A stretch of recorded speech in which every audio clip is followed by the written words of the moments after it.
I'm Yolanda, and this is Speak On. Not everyone wants to have kids, and that's okay. But people who make the decision to be child-free, not childless, still have to explain their decision and deal with intrusive questions and bad reactions. Hopefully, post-pandemic, people shake off those old school cultural assumptions and be a little bit less judgmental of people who choose not to have children. Because frankly, a child-free pandemic was a good pandemic and a lot less stressful than my friends juggling work, homeschooling, and the realization that they aren't parenting equally. To discuss this further, I'm joined by journalists Alessia Susanna and Maxine Page. Welcome, Alessia and Maxine. Hi. Hello. Okay, so I'll go to Alessia first. How has the child-free pandemic been for you? It's actually been really good. It's been a time to take a step back and take a look at my life and what direction I was going into, sleepwalking into even.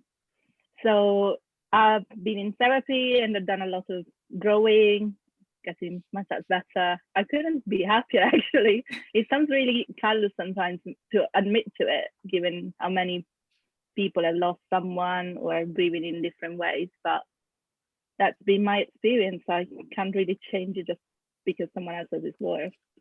Yeah, that's fair enough. Yeah, mine's been all right as well. I get it. So, but sometimes you hold back a little bit because you're like, it's been okay. How has yours been? To see what they say first. And Maxine, how about yours? How's your child-free pandemic been?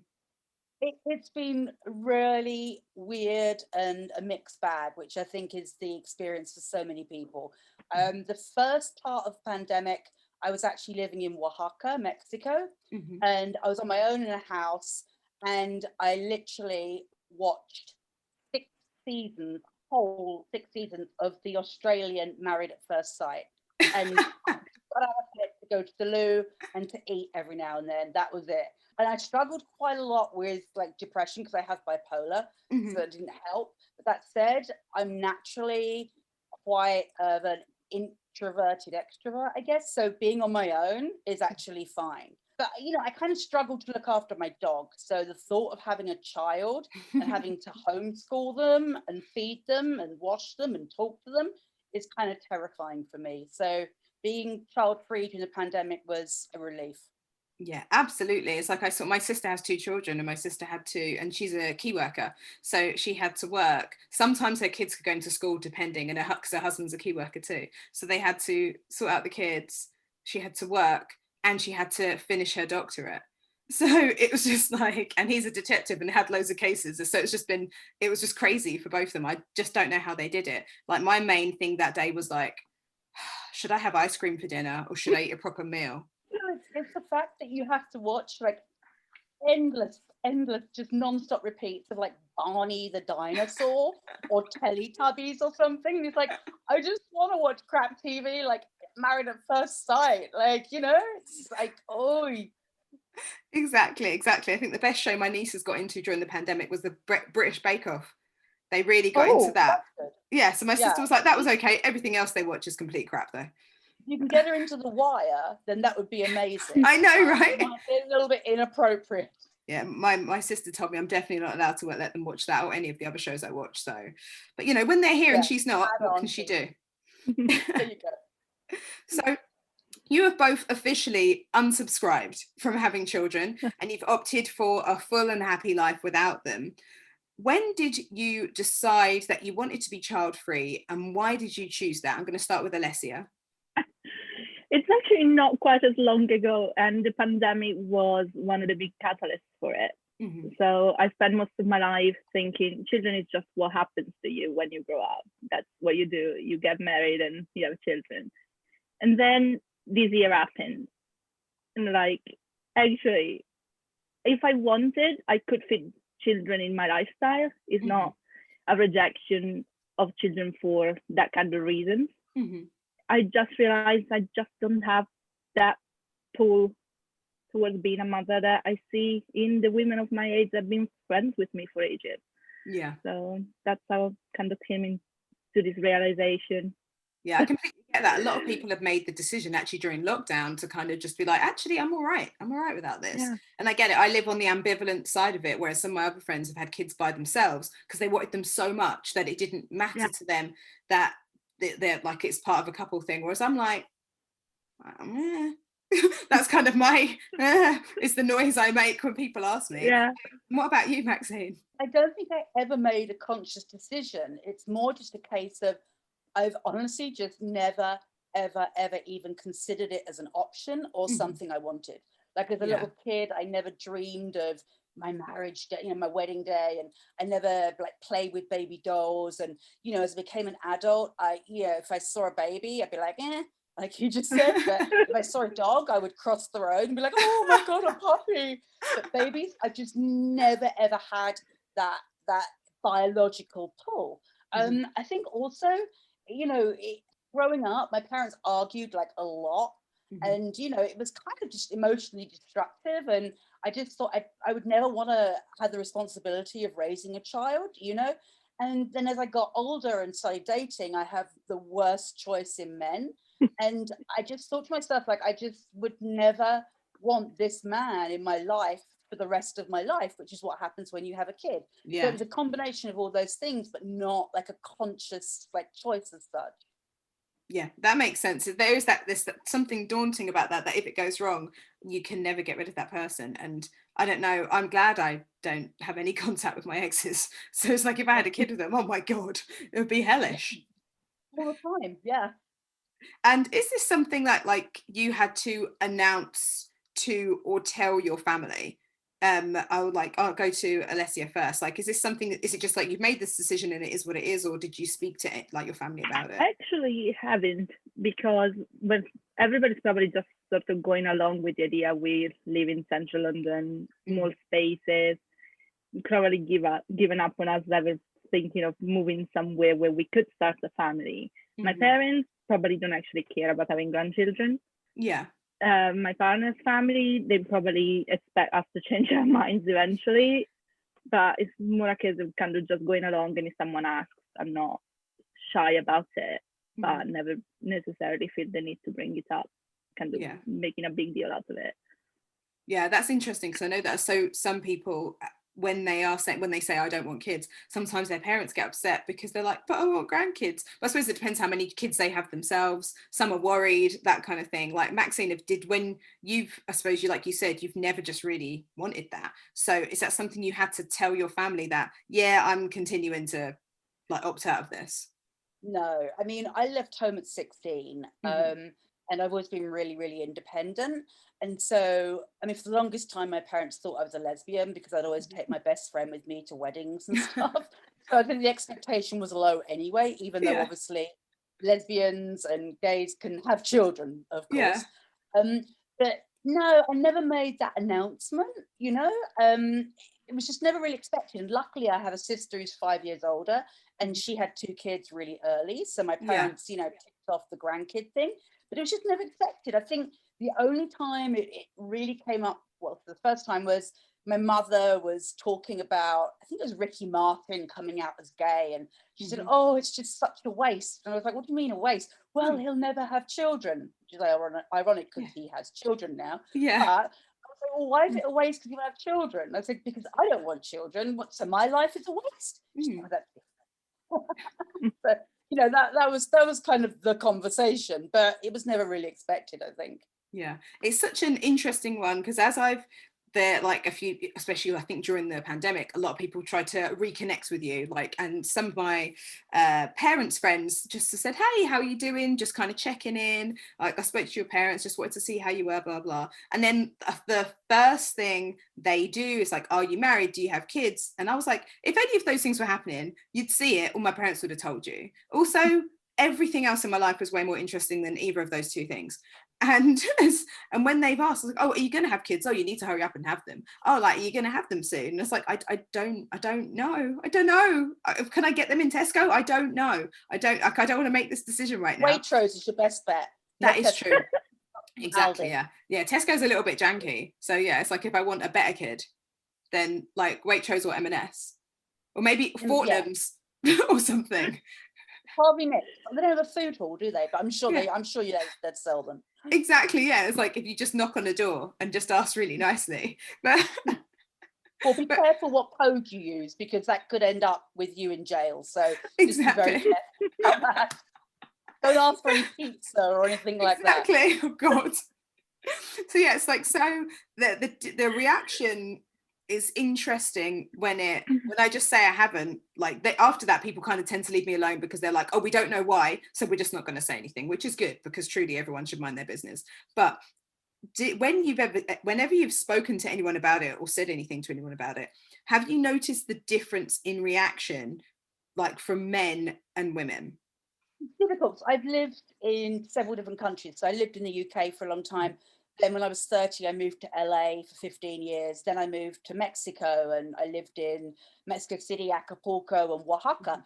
I'd say especially in Oaxaca, which is a lot more traditional and old-fashioned and very machismo, it was definitely a different reaction from men. But I think that's mainly because a lot of women wouldn't talk to me. But, you know, I'd get into a taxi and one of the first questions the taxi driver would ask me is, oh, are you married? And I would say no. And they say, oh, have you been married before? And I would say no. And they say, oh, you have children? And I'd be like, no, just un pero, es pero.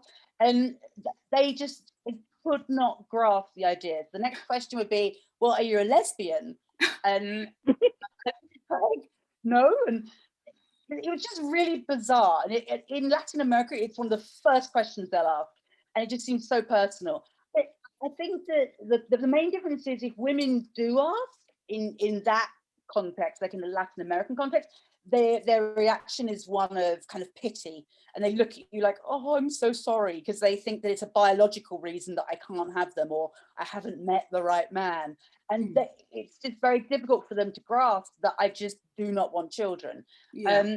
In like non sort of Catholic countries, the reaction quite often is the same from men and women, and probably more from men. And that's that I'm either a complete raging feminazi or I just hate children.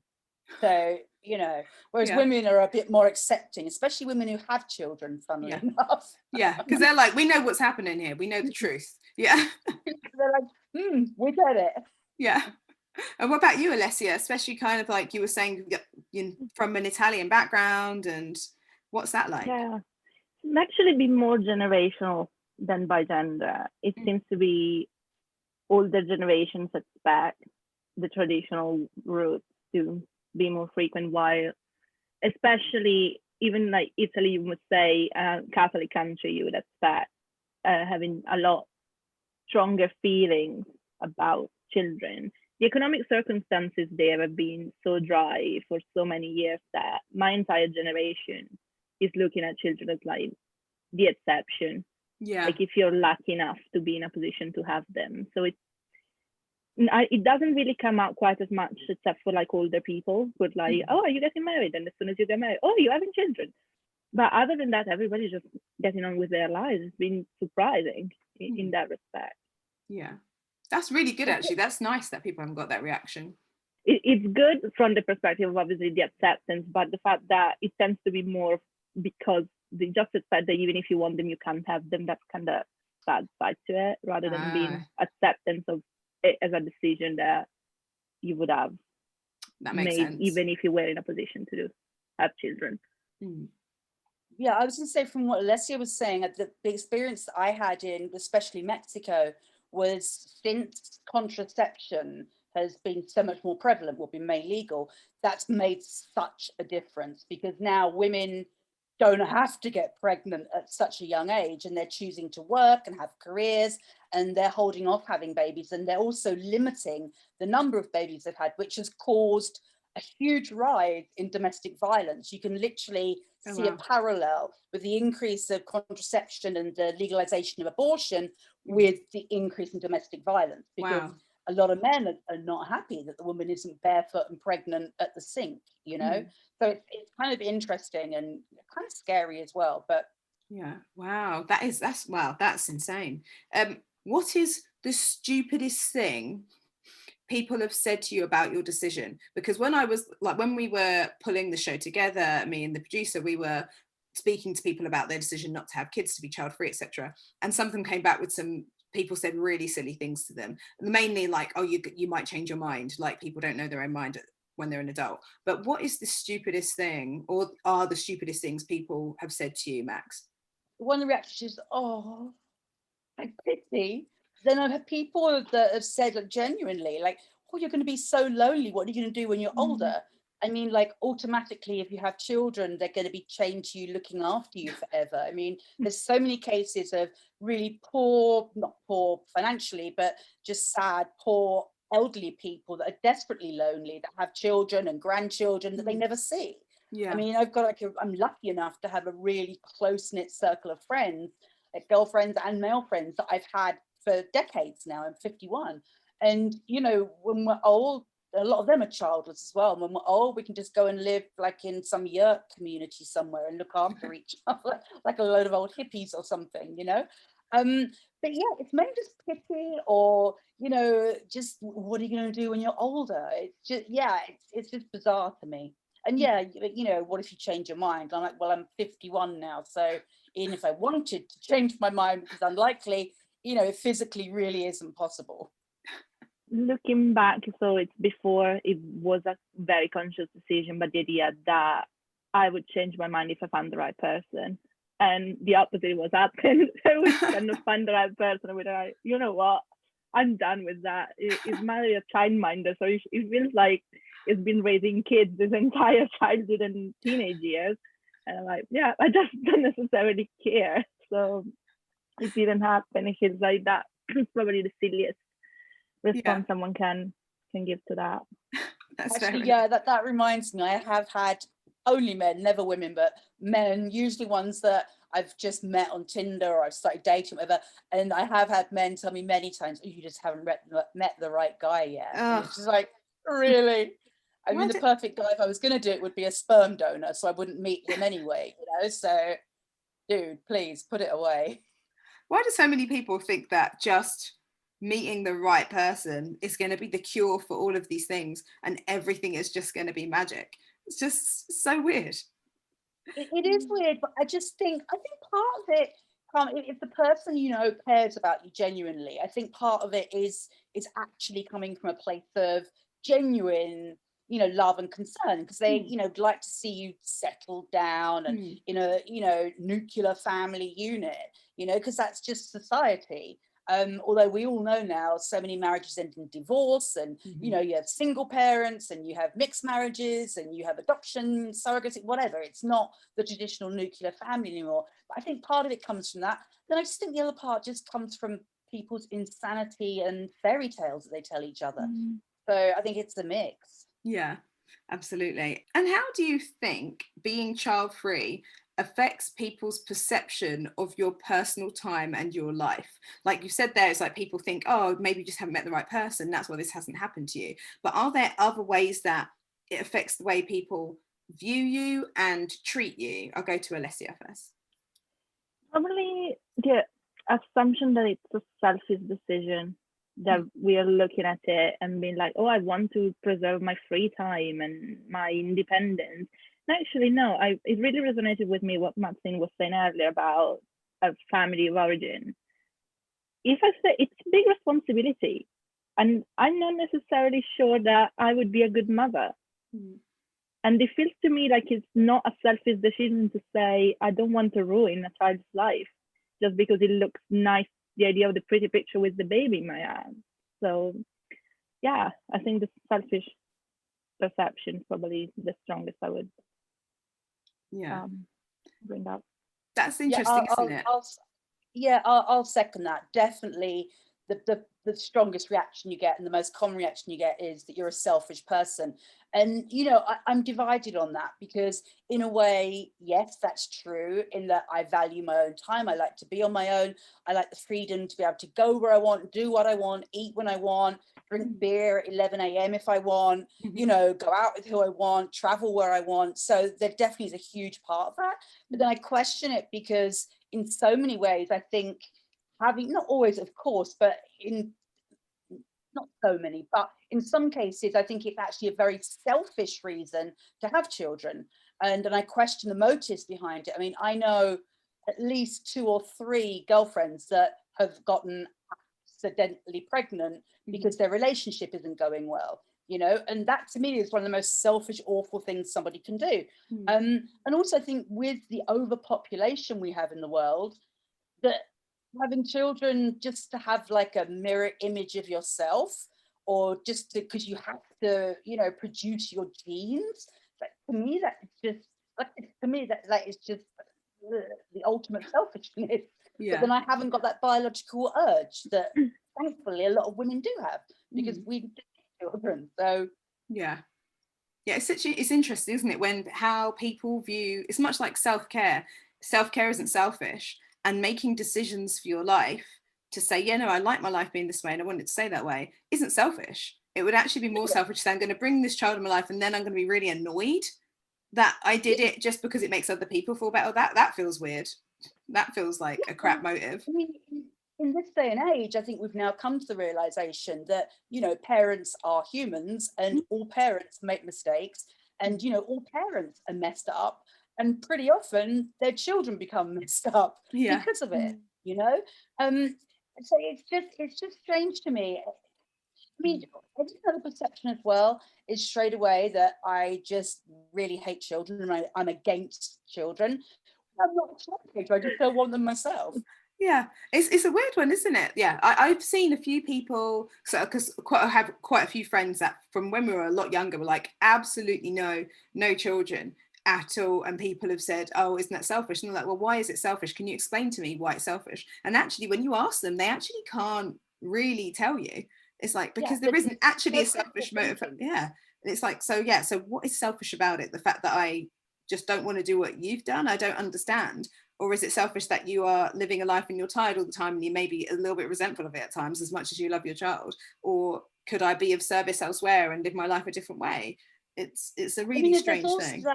There's also that perception of, especially strong in Latin America, but this perception that women's purpose in life is to have children. And that goes into like an ageism thing. So, I mean, it's also a very Russian, I'm really stereotyping here and generalizing, but I have found from experience it's a very Russian thing as well. And guaranteed, if I'm in a bar somewhere, anywhere in the world, if I bump into a Russian, we will end up fighting, not physically, but arguing. And, you know, there's this perception of women's purpose is to have children. And so I'm like, well, I'm 51 and, you know, I've gone through menopause, so there's zero purpose to me. And they're kind of like, yeah. That is wild. So rooted in sexism, it's so rooted in, you know, culture, it's so it's just like a brainwashing thing as well. And you know, they've got the future of the world relies on you women. I mean, it goes back propaganda from Nazis and Russian, you know, Stalinism. You know, we need children to build this world, and you know, we really don't. I mean, humans are ruining this world as it is. So you know. That is interesting, because I suppose it's that thing of, now women have purpose beyond that. We know we always knew that. We weren't allowed to, but now we have way more freedom to do that. I wonder if it's like, it must be so jarring to particular sections of society and to particular cultures. And Alessia, why do you think people have these perceptions of people that are voluntarily childless? Like, why do you think they think like they're selfish? Or why do you think this? I think in particular, we are biologically wired to reproduce as a species. So that's just the status quo. So which to not do it by choice is kind of going against the grain. I think it's just that people haven't challenged their perception on that. So there's many different ways you can contribute to the world. And I'm very pro-family. I think as a countries could do a lot more to support families, like the Scandinavian model is a very good step in a direction that I think more countries should be looking at. So it's not a case of thinking, I hate children and nobody should have children. I'm very happy for people to have children. I'm very happy to help them and kind of like be part of that village raising the child. But it is a case of being intentional about it and looking at what it really entails and the kind of responsibility. Because yes, you are putting forward a legacy for future generation. There will be the doctors and nurses that will take care of our generation when we're old, and it goes on like that. But at the same time, they're their own people, all that it entails, their own emotional health and everything to take care of. So I think it's just people not questioning what really goes into it, and just this is how things are. Absolutely. Letty made a really good point earlier, and it might be a little bit off topic, but I think there's been such a shift and change historically, because without kind of sound like some UKIP good old days person, I'm far from it, but it used to be a case of, it did take, a village to raise a child, and there used to be so much more community support, whereas especially nowadays especially in like English speaking countries, so England and UK and Australia and the USA, definitely people now are so much more insular with their children because they're so terrified to let them go out anywhere or have people look after them. So, it's just so much more difficult in so many ways now for, a family or a woman or a man on their own to raise a child, because you haven't got that support network that you used to have. And I think also that then makes it become, once again, more your belonging. There isn't that shared perspective that a child has as much, and children don't have that freedom they used to have, so I think it has changed so much historically, and for the worst, I think. Yeah, that's a really good point. I think as well, so many people move away from home now, whereas before you really didn't venture very far from home. You'd have an entire family, could live in an entire town on one street or on one set of 3 streets. Whereas now it's like you can just leave and then be like, okay, yeah, I'm moving 2,000 miles away, peace out. So you wouldn't have that structure and all that help around you. It would just be you or you and your partner and a kid with no help unless you were paying for it. That's a lot of work. Yeah, and this is the funny thing about the US. In a lot of the states in the South, they've basically brought in such restrictive abortion laws. They brought in a heartbeat law. Wild, isn't it?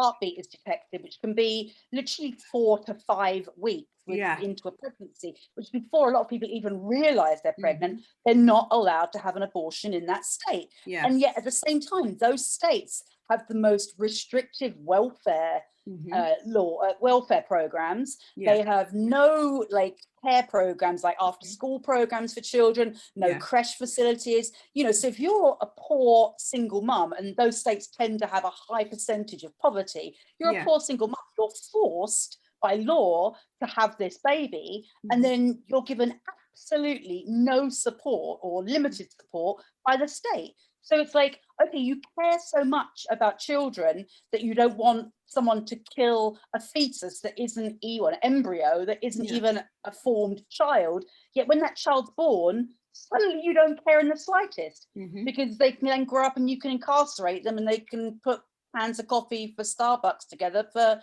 $1 a day. It's just insanity. It really is, because then they also have really, really terrible maternity and paternity leave there as well. It's like, you have 4 minutes to have this child, they need to be back at your desk, but then there's going to be absolutely no help. But also, even if you want to be careful, you have no access to contraception. Yay! Texas is a shithole. In school.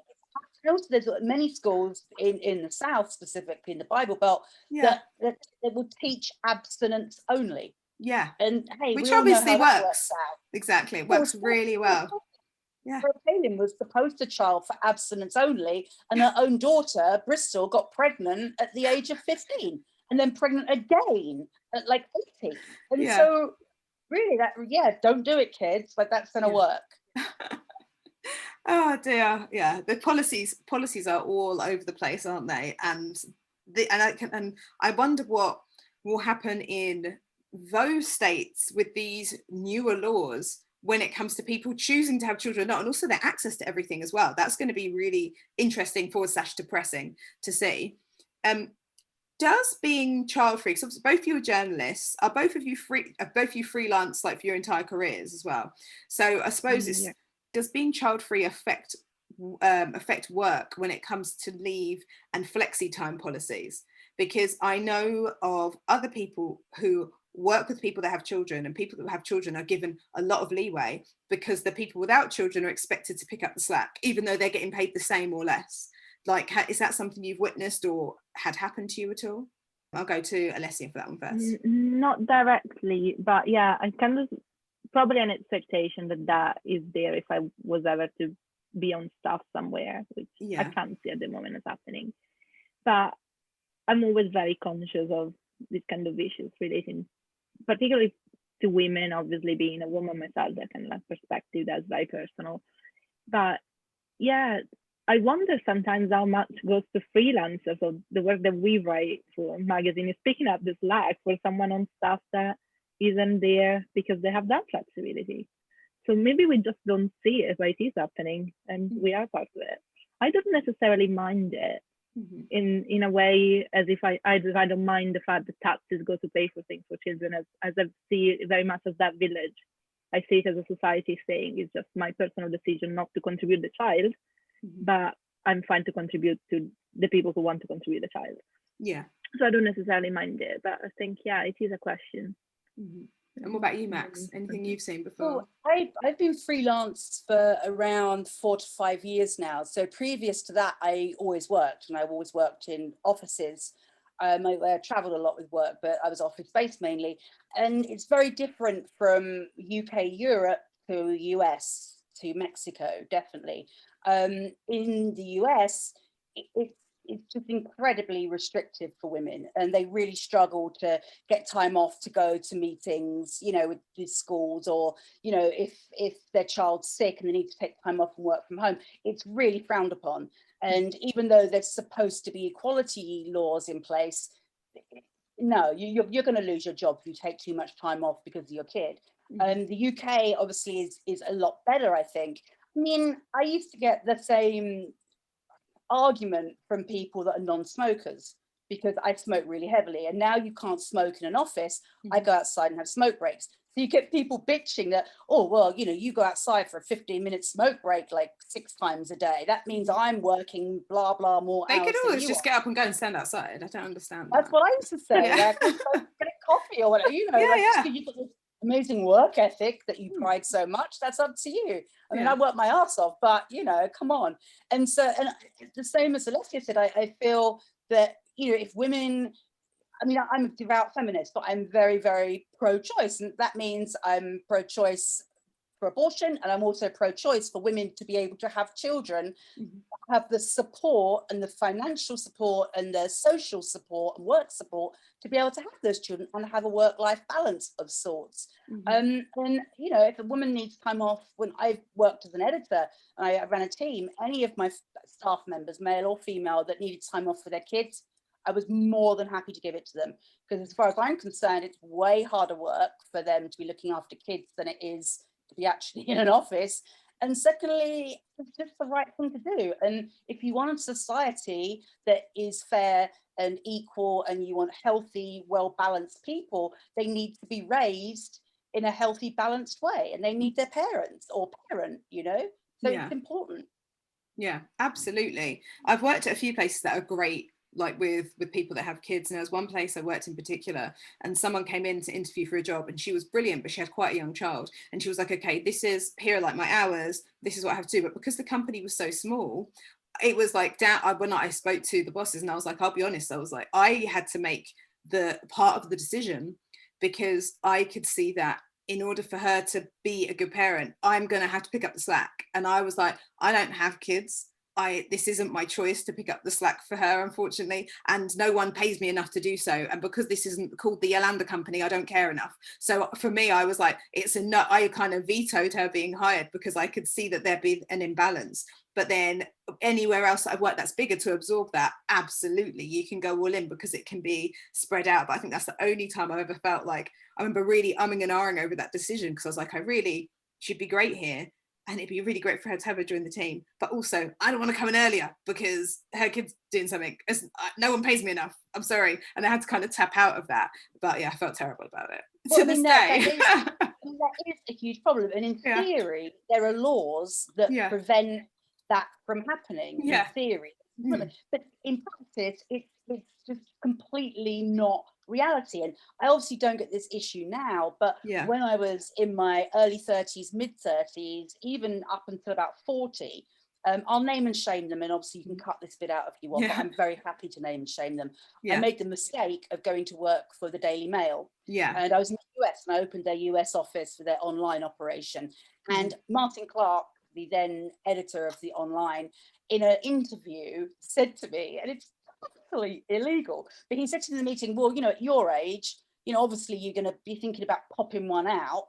So, I don't want to employ you. And then 9 months down the line, you're off on all your maternity benefits and all that. Because being off of maternity after shooting a human out of you is just a barrel of laughs. What? The Daily Mail, working with Daily Mail obviously is, actually having a child would be preferable to working. Yeah.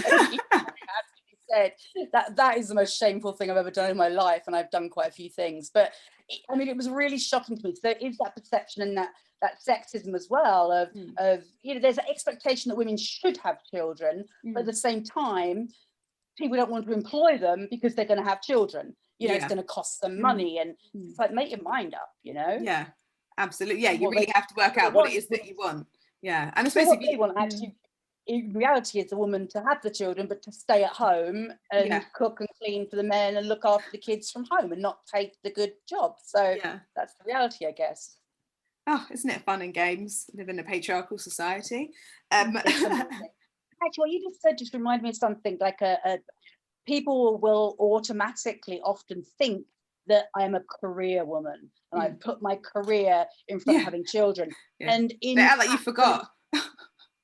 In all reality, I am so far from a career woman. I've just fallen into certain jobs, fallen into certain careers, and they've basically been a means for me to travel or to do something that's quite cool or to earn money to be able to do cool things and travel. It's not like I've got to get my career and go up that ladder. So that's a really weird perception when people say that to me. It really confuses me. So sorry.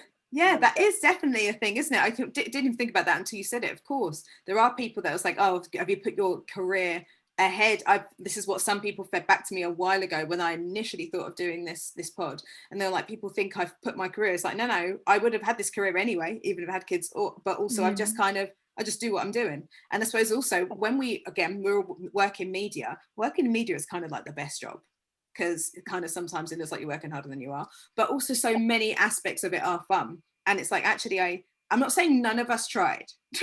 We all tried and we all worked hard, but we didn't. We're not like, it's not like 1980s baby boom film with Diane Keaton making applesauce while working as a lawyer. That's just not what's happening here. So yeah, absolutely. Yeah, I mean, like I said, I've never ever. I mean, if I had wanted children, I would have had children, and I would have just got into some different kind of career, probably. Yeah, or just like a different, slightly different media, because there are tons of mums in our industry, like tons of them.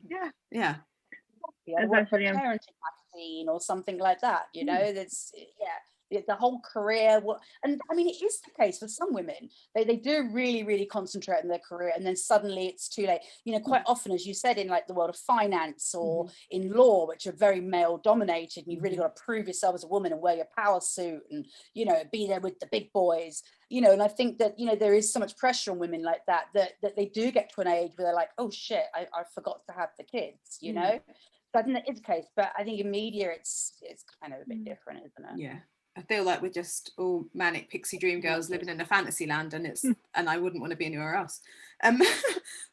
So Alessia, I mean, you've talked about the generational aspect of people asking you questions about having kids, etc.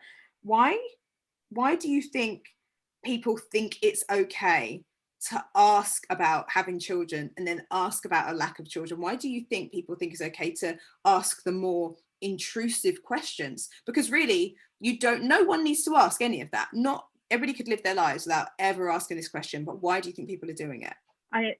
Giving people the benefit of the doubt and looking at the best in everyone, I wonder if that's a way in which they show care. Yeah. And there's not necessarily that they think it's too invasive, or they just don't care that it's too invasive. It's probably coming from a place that, because it's so normal and that's the accepted thing, that just how humanity has been since the dawn of time, it just seems so normal, in the same way that you're asking about the weather. And so I don't think it really crosses many people's mind just how insensitive it could be. So obviously, from the perspective of someone who is child-free by choice, it doesn't really trigger anything you're just like, meh. Bad for me. It's like, maybe a bit annoying that people are being nosy, but what if it's someone who is struggling with not being able to have a child that they would like to have, and they're not coming to terms with that, or they haven't come public about having had a miscarriage, or having an abortion that they regret, or any kind of sad memories to it. It is very personal. It's mind-blowing for me that people don't have that kind of empathy, that they realize the implication of asking such a question. But then I realized I'm kind of a very empathetic person. So I probably think about things deeper than most people would do, and probably just coming from a bit of curiosity for something different. Maybe a sense of ownership, to look at it in a negative way, in the sense that as a society we need children. So it can, you sort of see that as you having a stake into whether someone else is a child, even if technically it is their child. But I think it's maybe a mixture of all of these things, depending on which on the person themselves. Yeah, that is so true. And then Max, what advice would you have for someone who has chosen to be child-free and is just kind of like, I'm a little bit scared of saying it because people are going to ask questions and people are going to say stupid shit to me? It's a very good point that Alessia just made, and I think that a lot of it as well is people or society just wants to put people into a box because then they can understand them. And it's like when living in LA at parties, at first it just confused the hell out of me. The first question someone would ask you is, what do you drive? And as a former Londoner, it was the most bizarre question ever. Honestly, it happened all the time at parties. Literally the first question, hey, what's your name? Max. What do you drive? You're like, what do I drive? Because then they can make an assumption. Then it's obviously what you do for a living. It's how old are you? Then it's, do you have children? You know, do you not want children? And I think it's just a societal brainwashing as such, without sounding dramatic. It's just a way of just trying to put that person into a box so you can try and understand them. So I think there's a human need to try and understand people, or to judge people as well. Often goes hand in hand. But I mean, I really hate to give advice to other people because people react to things very differently. And because it is such a non-issue for me, and it really is something that I give zero fucks about. You know, if someone asks me, I'm just straightforward and I tell people, but that's just the way I am anyway.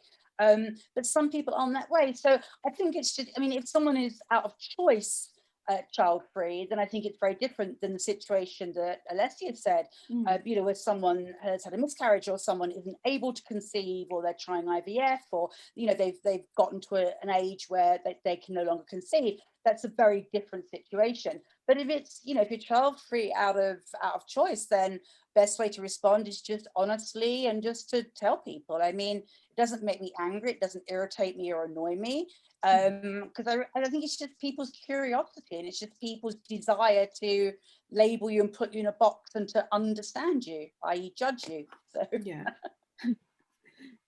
Okay, and I have a final question for both of you. So I'm asking this question because when I spoke to a lot of my friends who are either meh about having kids or are like, no, some of their decision is based on the fact that what having children does to us as women, in terms of it changes your body, it changes your life, the expectations of you are greater.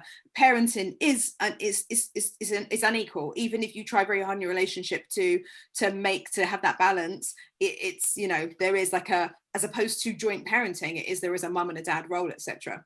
And even I know that a lot of my hesitation has been about the fact that I think I would make an amazing dad. So I think that's kind of like, I'd be a brilliant dad. Still a possibility you could be that. Yeah, exactly. Yeah, it's like, so as long as someone else wants to stay at home and look after my kids, but also have them. But do you think either of you would want kids if you could be a dad, in air quotes, and what it is we understand the kind of stereotypical role of a dad? I'm going to go to Alessia first. Probably not. Yeah. Okay. I thought about it. I've always kind of been attracted to the idea of adoption rather than having a biological child anyway. So even like the mother side, yes, apart from the societal expectation that you're doing most of the load yourself, I don't see that situation because it's already removed the biological changes that pregnancy brings with it. So I think probably wouldn't make much of a difference to me. Yeah. And what about you, Max? If you could be a dad instead of being a mum? 100% absolutely no. But for the same reasons I wouldn't want to be a mother, because I don't want to pass my shitty genes on, I don't want that responsibility. But also, without a doubt, women bear the vast majority of primary childcare, even if they're in a stable relationship. Then a mixed sex stable relationship. If a child's sick, it's 9 times out of 10 it's the woman that leaves work to look after the kid or pick the kid up. But all of that aside, and I'm really not a man hater at all.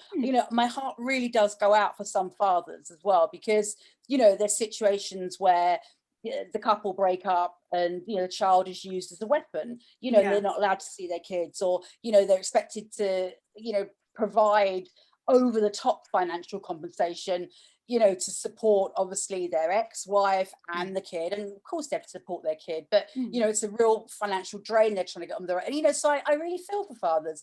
But aside from that, I just no, absolutely no, thank you. Well, I would quite like to have a penis for a while. That might be I'd get nothing done. That's what men say about boobs. Well, straight men say about boobs. So. Well, thank you both so much for joining me today and talking about the fact that it's okay not to want children. I know there is huge pressure on women to make that decision, or kind of like not necessarily come forward about the decision to be child free because people think they can be selfish, etc. But I hope that today's been really helpful for people to understand that it's okay to make that decision. It's okay, just live your life. It's not selfish.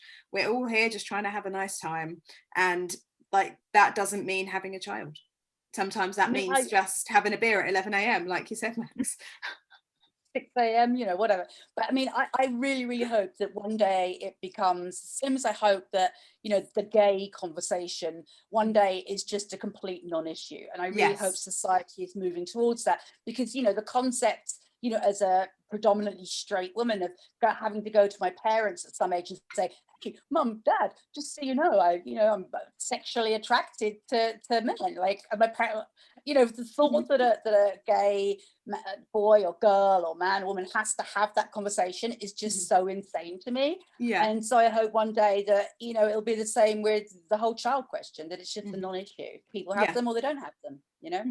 Exactly, and we just live our lives. Where would you like to be found online, Alessia? Or would you like to be found online? Maybe you don't want anyone to follow you. Maybe you're like, fuck you, everyone. At the moment, I don't really have much of a presence. I have an Instagram account that I quite like using. It's at Alessia Komurebi, which is a Japanese word, but spelled out in real Romaji. So it should be fine to find, but that's probably the main place. Or I ignore LinkedIn messages. So if you look for my name, it's probably not gonna be the best way. Okay, no worries. And what about you, Max? Where would you like to be found? I detest social media, but recognize that it's a necessary evil.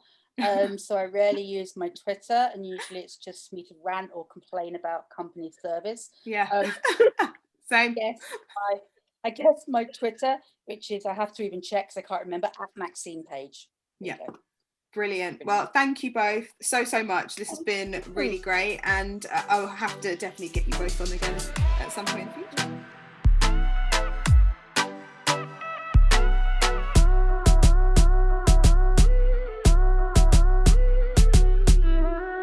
Thank you for listening to Speak On. Make sure you like, subscribe, and share with your friends, family, co-workers, strangers in the street. To find out more about us, including our upcoming events, head over to Instagram, instagram.com/speakon_. Bye!